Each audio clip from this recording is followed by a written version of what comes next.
السلام علیکم۔ یہ خون کی خرابی کا نسخہ بتاتا ہوں جس میں کہ سورائسس، چمبل، خارش، ددر اور کوڑ کو بھی فائدہ مند ہوگی۔ کوڑ بھی درست ہو جائے گا۔ جو لوگ راتوں کو بیٹھ کر خارش کر کر کے تھک جاتے ہیں ان کے لیے بھی یہ بہت ہی بیسٹ چیز ہے جو میں بتا رہا ہوں۔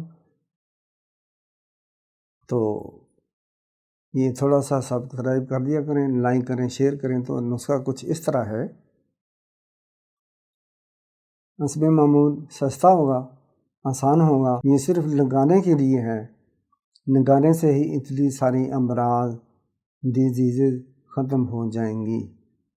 اس میں یہ زیادہ احتیاط یہ ہوتی ہے کہ اس میں کوئی بھی گرم چیز نہیں کھانی۔ آپ خود سمجھ لیں، سوچ لیں کون سی گرم چیزیں ہوتی ہیں۔ تمام گوشت ہوتے ہیں، یہ پکوڑے، سموسے وغیرہ، بینگن، کریلا، یہ گرم چیزیں ہیں۔ بواسیر سے پریشان لوگوں کے لیے خوشخبری ہے۔ پرانی سے پرانی بواسیر کا بہترین علاج لمبے کورس اور پرہیز سے جان چھڑائیں۔ خارش، درد، خون، پیٹ، فسچولا، سوجن، بوکی اور دانے سے ہمیشہ کے لیے جان چھوٹ جائے گی۔ ان تمام کے لیے ہمارے پاس بہترین علاج ہے۔ جن کو صرف موقع اور مسے ہیں وہ مریض یہ کیپسول استعمال کریں۔ جن کو صرف خونی بواسیر ہے، بے شک اس میں مسے ہوتے ہیں لیکن بعض دفعہ خونی بواسیر ہوتی ہے، خون بلڈ نکلتا ہے، وہ لوگ یہ کیپسول استعمال کریں۔ جن کو بگندر، سوجن، درد اور خارش ہے وہ مریض یہ کیپسول استعمال کریں۔ یہ میڈیسن آپ نے آرڈر کس طرح کرنی ہے؟ اس ویب سائٹ پر کلک کر کے اپنی میڈیسن منگوا لیں۔ آپ ڈائریکٹ رابطہ بھی ہم سے کر سکتے ہیں۔ تیل سرسوں 2 لیٹر لے لیں۔ برگے نیم، برگے دریک 100 گرام لینی ہے۔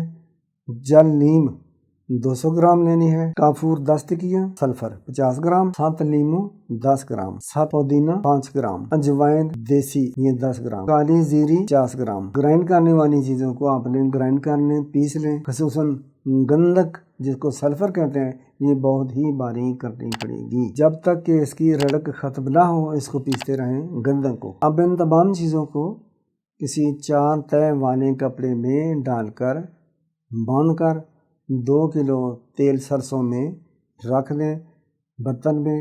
نیچے ہلکی آنچ جلائیں۔ جب یہ تمام چیزیں جل جائیں، تقریباً کے حساب سے آپ کریں گے تو آنکھ بند کر دیں۔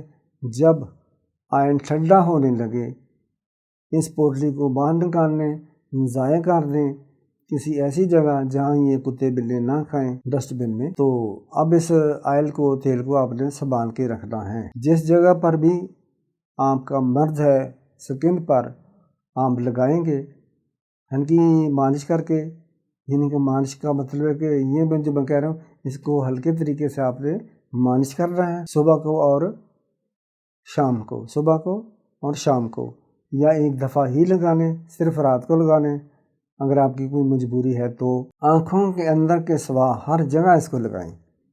انشاءاللہ چند ہی روز میں آپ کی درد، چمبل، خارش، سورائسس، کوڑ تک کو بھی یہ مفید ہے، نمایا ہوا ہے۔ اگر کسی کے پاس نہ ہو، نہ بنا سکیں تو میں دے سکتا ہوں، میرے پاس یہ بنا ہوتا ہے۔ اللہ کریم رحم کرے، شفا دے۔ ہر وقت پاک صاف رہیں، اللہ کا نام لیتے رہیں۔ حدیث مبارک میں ہے کہ جو آدمی 3 دفعہ صبح کو دوسرا کلمہ پڑھتا ہے، اشہد لا الہ الا اللہ و اشہد ان محمدًا عبدہ و رسولہ، تو صبح سے مغرب تک، سورج غروب ہونے تک اس کو سانپ اور بچھو نہیں نستے۔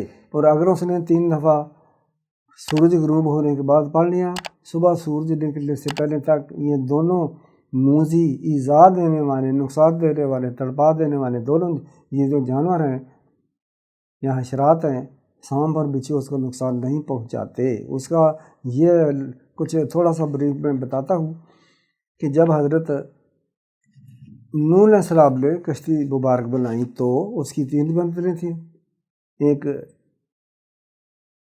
حشرات الارض کی، جانوروں کی، پرندوں کی، ایک حصے میں انسان تھے، ایک حصے میں خوراک تھی۔ تو آپ نے اللہ کے حکم سے تمام جاندار چیزوں کے ایک ایک جوڑا لیا اور اس میں سوار کرایا، سوائے سانپ اور بچھو کے۔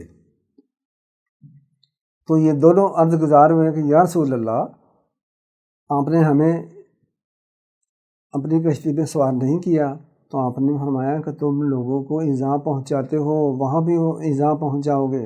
انہوں نے رب العزت کے حضور، یہ میں حدیث مبارکہ مفہوم بتا رہا ہوں، اپنی طرف سے نہیں بتا رہا، عرض کی کہ اے رب کریم، حضرت نوح علیہ السلام نے، آپ کے پیارے نبی نے ہمیں اپنی کشتی پر سوار نہیں کرایا۔ تو اللہ کریم نے فرمایا کہ آپ جاؤ حضرت نوح علیہ السلام سے پوچھو، تو انہوں نے یہی فرمایا تھا کہ آپ تم لوگوں کو ایذا پہنچاتے ہو۔ تو انہوں نے کہا کہ اے رب کریم، ہم ان لوگوں کو ایذا نہیں پہنچائیں گے جو دوسرا کلمہ پڑھیں گے 3 بار صبح کو اور شام تک نہیں ان کو ڈسیں گے، اور جو شام کو پڑھے گا 3 بار صبح سورج نکلنے تک ہم ان کو نہیں ڈسیں گے، نہیں نقصان پہنچائیں گے۔ تو یہ کتنا بڑا اللہ تعالیٰ کا کرم ہے، مہربانی ہے، رحم ہے، تو یہ پال لیا کرے۔ السلام علیکم۔